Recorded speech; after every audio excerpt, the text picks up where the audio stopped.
10वीं कक्षा के सभी छात्र छात्राओं और इससे संबंधित शिक्षक जो ट्यूटर हैं उनको मैं इस वीडियो के माध्यम से आप सभी को विज्ञान विषय में जेसीईआरटी की पुस्तक में जो पहला पार्ट है रासायनिक अभिक्रियाएं एवं समीकरण, इसमें जो भाग है इससे पहले के वीडियो में हम लोगों ने रासायनिक अभिक्रिया, इसके समीकरण क्या है, श्वसन को ऊष्माक्षेपी अभिक्रिया क्यों कहते हैं, ठीक है ना। इसके अलावा वियोजन संयोजन अभिक्रिया क्या है, इसके विषय में विस्तृत चर्चा करते हुए इसको नोट दिया गया है। तो आगे चलते हैं। आज हम पढ़ेंगे ऊष्माशोषी अभिक्रिया, प्रतिस्थापन अभिक्रिया, द्विविस्थापन अभिक्रिया। इसे हम 3 क्रियाकलापों के माध्यम से समझेंगे और इसका नोट तैयार करेंगे, तो उनको भी, उन छात्र छात्राओं को भी और शिक्षकों को भी ये बहुत काम आने वाला है। तो आइए शुरू करते हैं कि ऊष्माशोषी अभिक्रिया क्या है। इसके 3 क्रियाकलाप हम लोग लगातार पढ़ेंगे, ठीक है। ऊष्माशोषी अभिक्रिया को समझने के लिए सबसे पहले हम एक क्रियाकलाप कर रहे हैं जो जल का विद्युत अपघटन है, ठीक है। इसके लिए कुछ एपरेटस को, कुछ सामग्रियों को यहाँ एकत्रित किया जाता है। जैसे ये मग है मान के चलिए, या बीकर है, ठीक है। बीकर में 2 ग्रेफाइट के रड या कार्बन के रड भी हम बोल सकते हैं, 2 ग्रेफाइट के रड को लिया जाता है और ऐसी व्यवस्था की जाती है कि इसके नीचे जो रबड़ का डॉट है, ठीक है ना, रबड़ का डॉट ऐसा लगाते हैं जिससे कि इसे बैटरी या विद्युत के स्रोत से जोड़ा जा सके। तो हम क्या करते हैं कि इन 2 ग्रेफाइट के रडों को, यानी कार्बन के रड को एक बैटरी से जोड़ देते हैं और इसमें जल से भर दिया जाता है, जल से भर दिया जाता है, यानी कि H2O से भर दिया जाता है। ये पूरा जल से इस प्रकार भरा जाता है कि ये जो कार्बन के 2 छड़ हैं, इसमें ये 2 परखनली ऊपर से टोपी के तरह पहना दिया जाता है, ठीक है। इसके बाद जो बैटरी 2 कार्बन छड़ों के साथ, यानी ग्रेफाइट के रड के साथ जो जुड़ा गया है, उसमें एक बीच में स्विच डाला जाता है। स्विच को ऑन कर देने के बाद, एक विद्युत धारा इसमें प्रवाहित होती है और इसे ही हम विद्युत का अपघटन कहते हैं। तो इसमें जब हम लोग जल डाल देते हैं तो जल का यहाँ विद्युत अपघटन होता है। अपघटन का मतलब टूटना, ठीक है ना, वियोजन मान के चलिए। तो इसमें क्या होता है, इसको कुछ देर के लिए हम लोग छोड़ देते हैं। छोड़ने के बाद जल जो है, चूंकि जल का अणुसूत्र होता है H2O, ठीक है। जल जो है 2 अलग अलग एलिमेंट में, तत्वों में बढ़ जाता है, अणुओं में बढ़ जाता है। कैसे? क्योंकि जब हम कुछ देर के लिए इस बीकर को ऐसी व्यवस्था करने के बाद कुछ समय के लिए छोड़ देते हैं तो ये जो परखनली है, ये परखनली खाली होना शुरू हो जाता है, ठीक है ना। और इसमें एक परखनली में O2 और इसमें हाइड्रोजन गैस जो है भरना आरंभ हो जाता है और जल की जो परत है, जो स्तर है, वो नीचे आने लगता है, ठीक है। जल का स्तर नीचे आने लगता है और खाली स्थानों में गैस भरना आरंभ कर देता है। एक परखनली में हाइड्रोजन और दूसरे में ऑक्सीजन। तो इस प्रकार हम देखेंगे कि इस क्रियाकलाप में हमें जो हाइड्रोजन और O2 जब प्राप्त हुआ और हाइड्रोजन और ऑक्सीजन प्राप्त हुआ 2 परखनली में, ये H2O के अपघटन के कारण हुआ। किंतु इसमें जब हम लोग विद्युत का प्रयोग किए, विद्युत का उपयोग किया गया, इसमें जब ऊर्जा की आवश्यकता या ऊष्मा हो, उसकी आवश्यकता होती है, उसका शोषण हो जाता है, तो हम इसको कहते हैं कि रासायनिक अभिक्रिया जो है ऊष्मा शोषी अभिक्रिया। तो ये पहला क्रियाकलाप से हमें स्पष्ट हो जाना चाहिए कि एक बीकर में 2 ग्रेफाइट के रड लेते हैं, उससे जो रबड़ के डॉट्स को विद्युत स्रोत से जोड़ते हैं, यानी बैटरी से जोड़ते हैं, और इसमें विद्युत को प्रवाहित किया जाता है, और इसमें जल डालने के बाद इसकी अपघटन की प्रक्रिया शुरू होती है, जिससे जल का विद्युत अपघटन होता है, और 2 परखनलियों को ऊपर से ढक दिया जाता है इस रड को। तो धीरे धीरे विद्युत अपघटन की क्रिया के द्वारा ये परखनलियां खाली होते जाते हैं, यानी जल निकलते जाता है, जल का स्तर घटते जाता है, ठीक है ना, परखनली में, और खाली स्थान में हाइड्रोजन और ऑक्सीजन गैस भरता जाता है। तो इस प्रकार इसमें विद्युत की आवश्यकता हुई, ठीक है, विद्युत ऊर्जा की आवश्यकता हुई। तो ये है ऊष्माशोषी अभिक्रिया, पहला जिसमें सिल्वर क्लोराइड, ठीक है ना, सिल्वर क्लोराइड जो है, जब इसे सूर्य के प्रकाश में, ठीक है ना, हीट किया जाता है, सूर्य के प्रकाश में छोड़ देंगे, ठीक है ना, सूर्य के प्रकाश में जब हम इसे छोड़ देते हैं तो सिल्वर और क्लोरीन गैस का निर्माण होता है, ठीक है, Ag+Cl2 क्लोरीन गैस का निर्माण होता है, ठीक है। इसमें भी सूर्य की प्रकाश की आवश्यकता होगी, यानी सूर्य का प्रकाश की आवश्यकता जब अभिक्रिया में होता है, रासायनिक अभिक्रिया में होता है, और उसमें ऊष्मा ऊर्जा या विद्युत।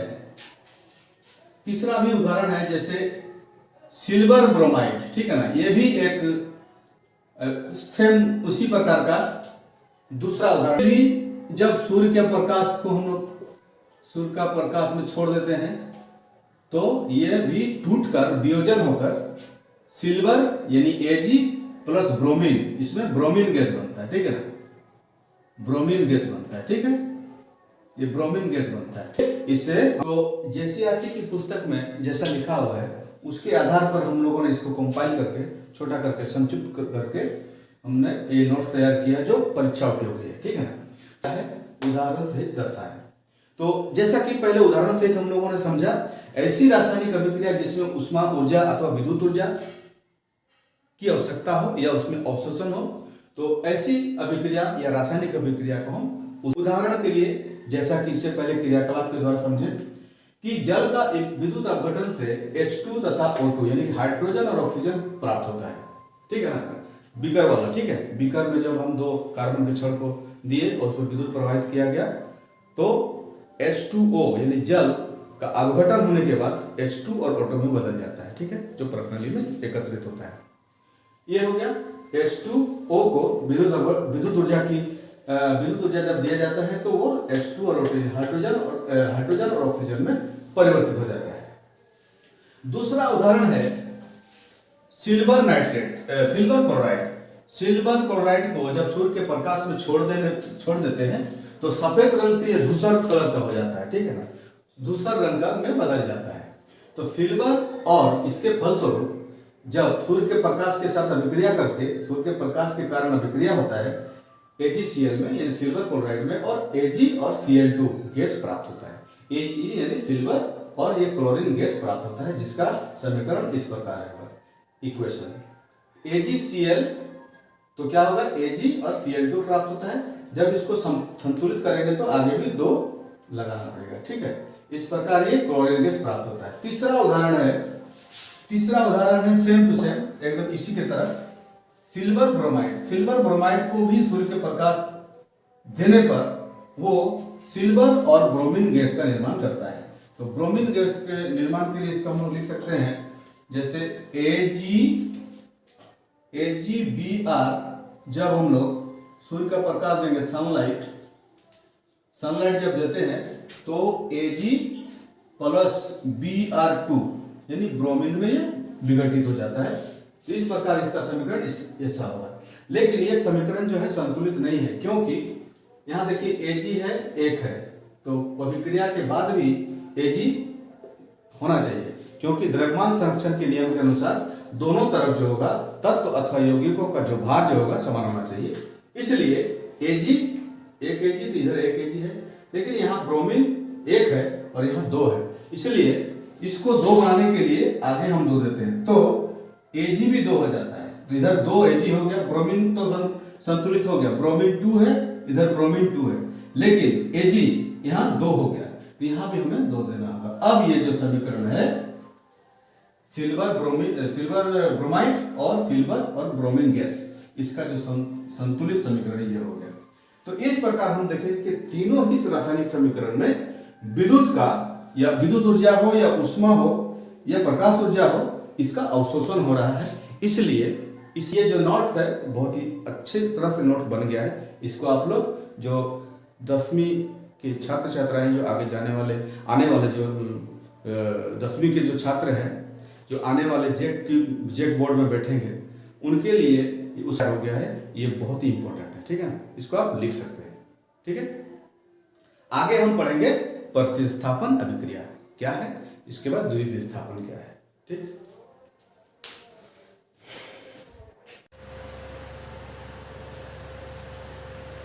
देखिए प्रतिस्थापन अभिक्रिया को हम लोग आज समझते हैं, ठीक है ना।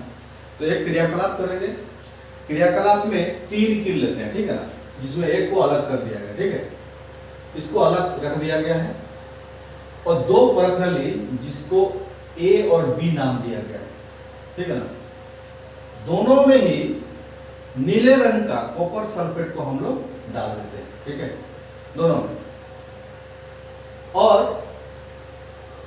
2 कील को 3 कील लिया गया था, एक को अलग कर दिया गया, 2 कीलों को धागे की सहायता से, ये धागा है, धागा से हम लोग बांध कर इसके अंदर डुबो देते हैं।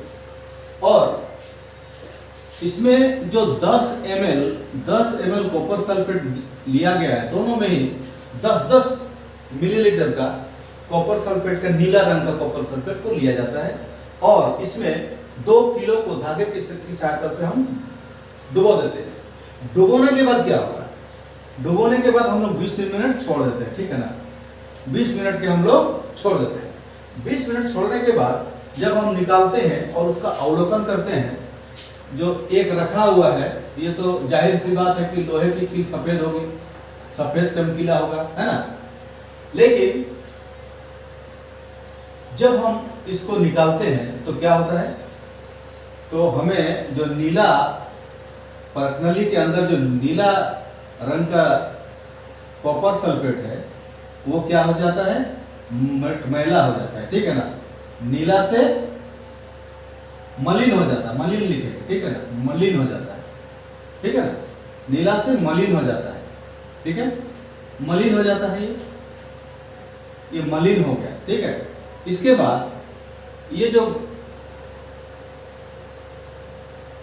कील निकाला गया, ये सफेद था, ये क्या हो गया, भूरा हो गया, ठीक है ना, ये सफेद से भूरा हो गया और नीला से मलिन हो गया, ठीक है।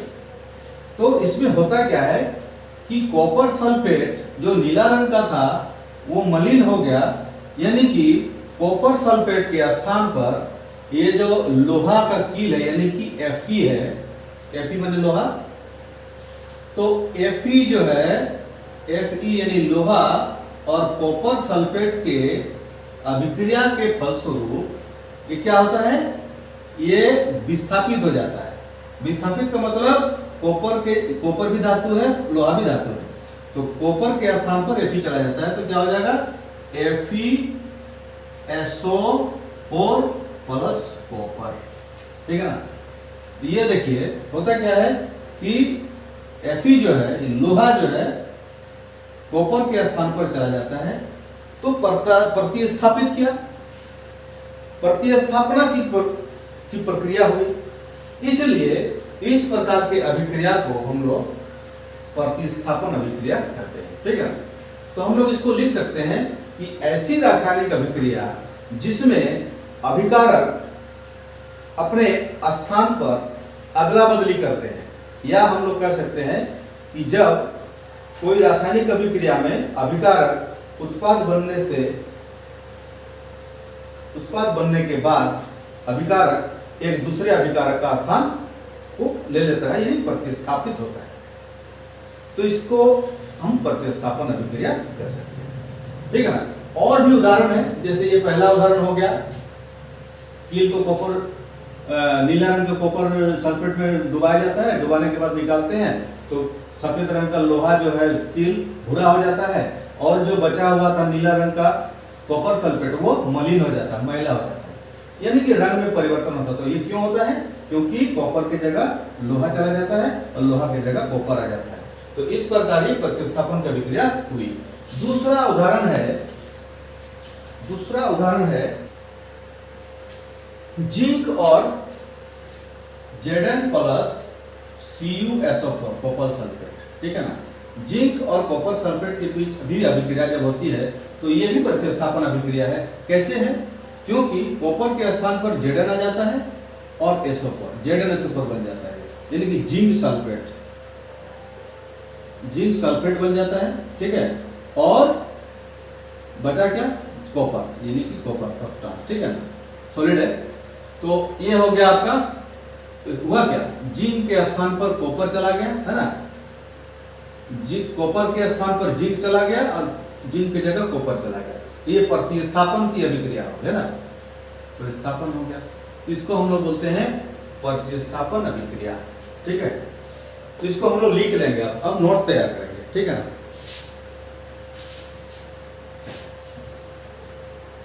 और हम लोग नोट्स तैयार करते हैं तो कैसे करेंगे? हम लोग इसको रहने देते हैं ताकि आपको समझ में आ जाए, बार बार इसको पढ़ेंगे तो समझ आए। उत्तर में लिख सकते हैं ऐसी रासायनिक अभिक्रिया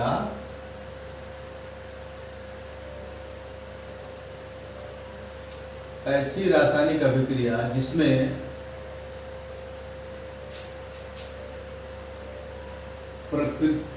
अभिक्रिया के फलस्वरूप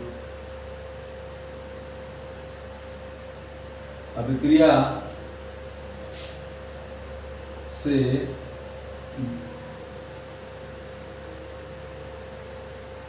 बने, ऐसा नहीं, अभिक्रिया से अभिकारकों में स्थान का अदला बदली हो। ठीक है ना, अदला बदली हो या प्रतिस्थापन हो, अदला बदली हो, उसे प्रतिस्थापन अभिक्रिया कहते हैं। अभिक्रिया करते हैं। फॉर एग्जाम्पल, यानी जैसे लोहा और कॉपर सल्फेट, यानी लोहा और ताम्र सल्फेट भी बोल सकते हैं, कॉपर सल्फेट के अभिक्रिया के बाद कॉपर के स्थान पर लोहा सल्फेट बन जाता है, यानी कि फेरस सल्फेट बनता है। फेरस सल्फेट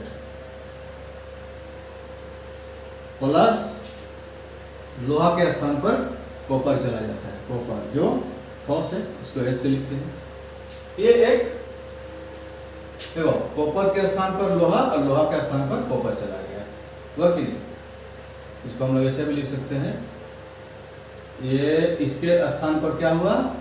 चला गया, और ये ऐसे चला गया। ठीक है, ठीक है। जो उत्पाद बना, प्रोडक्ट बना, इस प्रकार का। दूसरा उदाहरण भी हम लोग लिख सकते हैं। ठीक है ना, जैसे Zn plus CuSO4, zinc plus copper sulphate अभिक्रिया के फलस्वरूप जिंक जो है कॉपर के स्थान पर चला आता है, कॉपर सल्फेट जिंक सल्फेट बन जाता है, और ये कॉपर सॉलिड बन जाता है। इसमें भी है, हम लोग लिख सकते हैं जिंक प्लस कॉपर सल्फेट या ताम्र सल्फेट, कॉपर सल्फेट। ठीक है, कॉपर सल्फेट जिंक सल्फेट बन जाता है। इसमें जिंक के कॉपर के स्थान पर जिंक प्रतिस्थापन होता है, यानी कि उसका स्थान ले लेता है, और ये कॉपर जो है लोहा के स्थान पर, कॉपर जो है जिंक के स्थान पर आ जाता है। ठीक है ना। तो इस प्रकार ये जो है प्रतिस्थापन अभिक्रिया है। इसको ठीक से समझेंगे, बार बार वीडियो को देखेंगे, है ना, और इसको समझने की कोशिश करेंगे। एक बार समझ में आ जाता है तो आप स्वयं भी लिख सकते हैं, खुद भी लिख सकते हैं, ठीक है ना। ये हुआ प्रतिस्थापन अभिक्रिया, ठीक है। इसके बाद है द्विस्थापन अभिक्रिया। देखो अब हम जानेंगे द्विस्थापन अभिक्रिया को एक उदाहरण से समझेंगे, एक क्रियाकलाप से समझेंगे, ठीक है ना। दो बीकर लेंगे, मान लो कि दो परखनली लेंगे, एक परखनली में 3 मिलीलीटर सोडियम सल्फेट का विलयन लेंगे और बी परखनली में बेरियम क्लोराइड का 3 मिलीलीटर का एक घोल लेंगे, विलयन लेंगे, ठीक है। अब दोनों को जो है, दोनों ही विलयन को हम लोग इसमें मिक्स कर देंगे, ठीक है ना, मिला देंगे। इसके फलस्वरूप रासायनिक अभिक्रिया होगी। तो रासायनिक अभिक्रिया में होगा क्या, क्योंकि आप देखो ये रासायनिक अभिक्रिया से एक अवक्षेप प्राप्त होगा, सफेद रंग का अवक्षेप। अवक्षेप का मतलब हुआ कि मान लो कि गाढ़ा तरल, ठीक है ना, अवक्षेप प्राप्त होगा। क्या, कौन सा, बेरियम सल्फेट का, बेरियम सल्फेट का अवक्षेप प्राप्त होगा। ये अवक्षेप है, ये प्राप्त कैसे होगा ये बात में बात पहले, ये बेरियम सल्फेट का अवक्षेप प्राप्त क्यों होगा, क्योंकि बेरियम जो है इसका +2 आयन होता है, ठीक है ना, और सल्फेट का -2 होता है, -2 आयन होता है। ये दोनों ही मिलकर इसमें किसी प्रकार का कोई अंकीय निरूपण नहीं है, इसलिए बेरियम सल्फेट का हम लोग का अवक्षेप प्राप्त होता है। तो इस प्रकार की अभिक्रिया को अवक्षेपण अभिक्रिया भी कहते हैं, ठीक है ना। तो हमें पढ़ना क्या है, द्विविस्थापन अभिक्रिया। द्विविस्थापन में क्या होगा कि ऐसी अभिक्रिया में एक दूसरे का स्थान लेगा और अवक्षेप प्राप्त होगा, ठीक है ना। देखते हैं,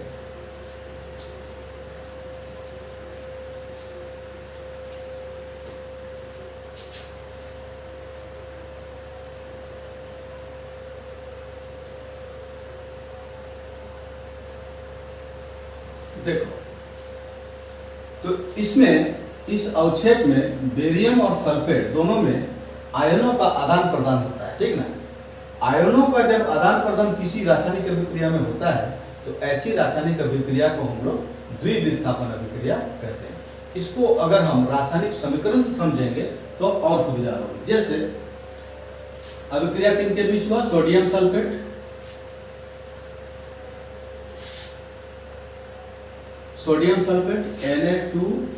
Na2SO4, ठीक है ना, Na2SO4 प्लस बेरियम सल्फेट के, बेरियम क्लोराइड के बीच हुआ, अभिक्रिया संपन्न होता है। अभिक्रिया के में होता क्या है कि ये इसके स्थान पर चला जाता है और ये जो है इसके स्थान पर जाता है, ठीक है ना। होगा क्या, तो बेरियम सल्फेट का निर्माण होता है, जैसा कि बेरियम का +2 आयन और सल्फेट का -2 आयन आदान प्रदान होने के कारण ये बेरियम सल्फेट का निर्माण होता है, जो अवक्षेप है, ठीक है ना। इसको हम लोग अवक्षेपण अभिक्रिया भी बोलते हैं। इसके बाद Na2 और Cl2 दोनों मिलके NaCl का निर्माण होता है। इसको अगर हम, ये जो कंकाली समीकरण है जो अभी संतुलित नहीं है, इसको यदि हम संतुलित कर दें तो ये पूरी तरह से संतुलित अभी नहीं है। जैसे मान लो कि Na2 है तो इधर 2 देना पड़ेगा, तो Cl भी 2 हो गया, Cl2 पहले से है, बेरियम 1 है, SO4, अब ये संतुलित समीकरण है।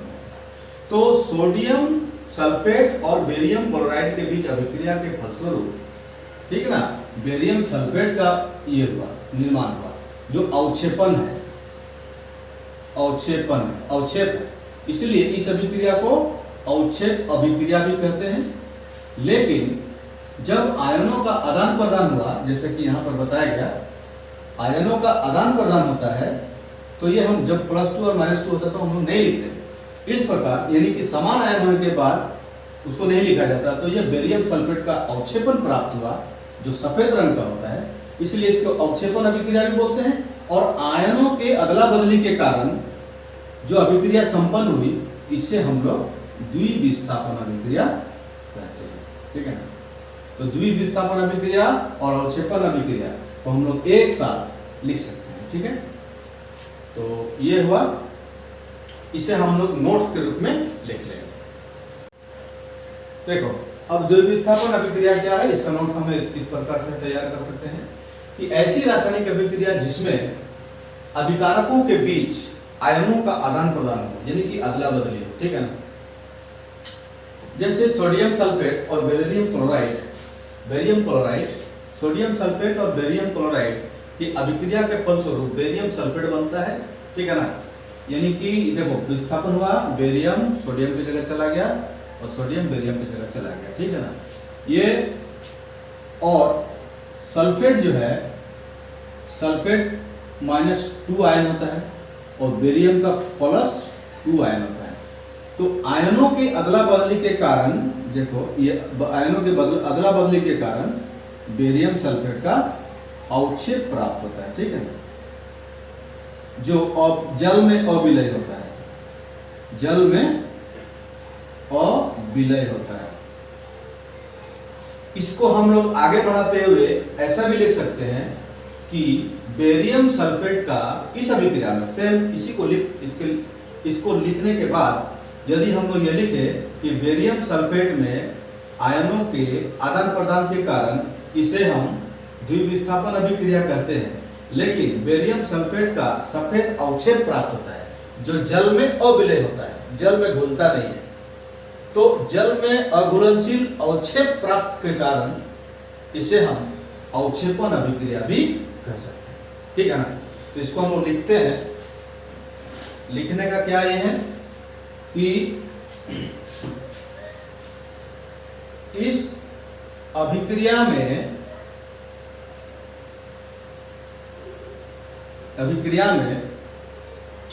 देखिए आयनों के आदान प्रदान को द्विविस्थापन अभिक्रिया कहते हैं, लेकिन इस अभिक्रिया में बेरियम सल्फेट का सफेद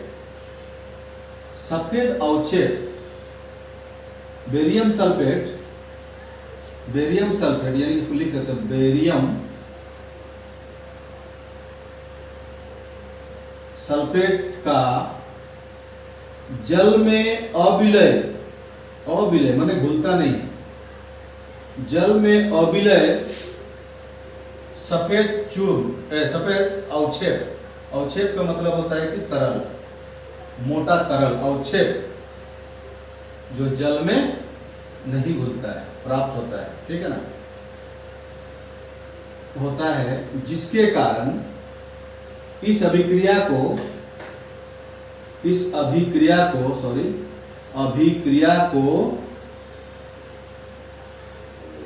अवक्षेपण अभिक्रिया भी कह सकते हैं। अवक्षेपण